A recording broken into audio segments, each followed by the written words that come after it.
Dumating na sa Maynila si Coco Rasuman matapos na maaresto sa Marawi City. Si Rasuman ang itinuturong nasa likod ng multi-million peso investment scam sa ilang lugar sa Mindanao. At live mula sa Ninoy Aquino International Airport, saksi si Ivan Mayrina.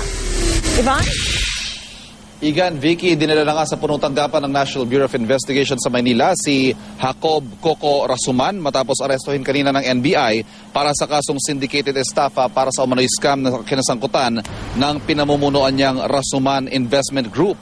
Lumapag si Rasuman sa NAIA Terminal 3 dakong alas 10:30 mula sa Cagayan de Oro. Nakasuot siya ng itim na cap at nakatakip ng tuwalya ang mukha. Sinubukan natin kausapin si Rasuman at kunan ng anumang pahayag tungkol sa pagkakaresto sa kanya at mga alegasyon ng umano'y scam na kinasangkutan, pero nanatiling tikom ang kanyang bibig at hindi nagbigay ng kahit anumang pahayag. Kung nang umalis sa Mindanao ay todo higpit ang seguridad para sa kanya, dito ay ilang kawani lamang ng National Bureau of Investigation ang sumundo sa kanya sa airport.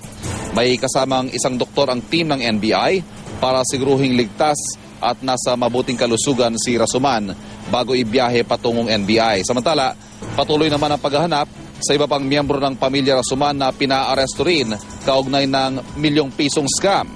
Narito naman ang pahayag ni Attorney Alex Cabornay, ang hepe ng NBI Iligan District Office.